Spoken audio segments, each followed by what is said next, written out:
రాజులు మొదటి గ్రంథం 17వ అధ్యాయం 3వ వచనం. నీవు ఇచ్చట నుండి తూర్పు వైపునకు పోయి యొర్దానుకు ఎదురుగా ఉన్న కేరీతు వాగు దగ్గర దాగియుండుము. ఏలియాకున్న మొదటి అనుభవం ఎత్తబడ్డానికి దేవుని కొరకు ప్రత్యేకించబడిన అనుభవం. కేరీత్ అనే హెబ్రీ మాటకు అర్థమే ప్రత్యేకత అని అర్థం. అతను దేవుని కొరకు ప్రత్యేకించబడిన వాడు.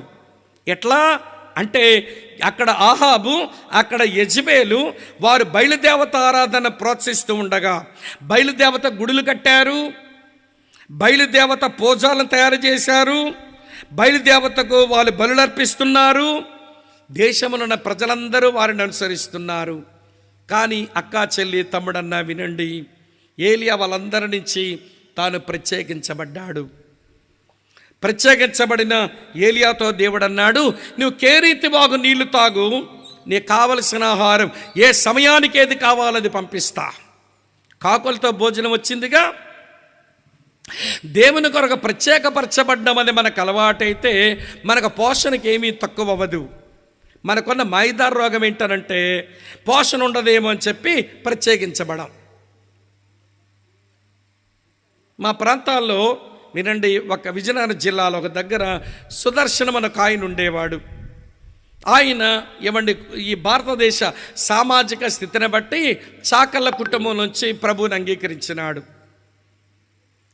సరే, అతనేమి బట్టలు ఉతకడు, కానీ సోడాలు వేసుకుని ఏమండి షాపులకి వేసుకుని బతుకుతూ ఉంటాడు. యేసు ప్రభు నమ్మిన తర్వాత ఊరి వారంతా వచ్చి అక్కడ ఏదో పండగ చేస్తున్నారట. దానికి అది రికార్డ్ డాన్సులు పెడతారు. దాని కొరకేమో డబ్బులు అడిగారంట.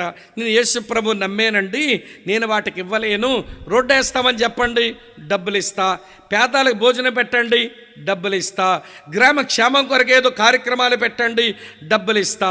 నేను రికార్డ్ డాన్సులు డబ్బులు ఇవ్వలేనండి, యేసు ప్రభు నమ్మాను అన్నాడట. పంచాయతీ పెట్టేశారు. పంచాయతీ పెట్టి ఈడు ఊర్లో మనిషి కాడా, ఊర్లో వచ్చిన గాలి పీల్చడా, ఊర్లో ఉన్న నూతి దగ్గరకు వచ్చి నీళ్ళు తీసుకెళ్ళడా, ఊరి కార్యక్రమానికి డబ్బులు ఇవ్వని అంటున్నాడు అని చెప్పి దండోరా వేయించి ఆయనను బావి దగ్గరకు రానియలేదు. వింటున్నారా ప్రియులారా? ఆయన తయారు చేసిన సోడాలు ఎవరు వేసుకోవడానికి వీలు లేదని దండోరా వేయించారట.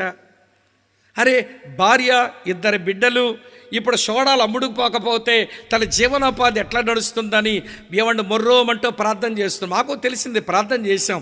వినండి, ఆ రోజుల్లో జరిగిన మహాద్భుతం ఏంటంటే ఆ పక్క ఊరోళ్ళకి రాజకీయ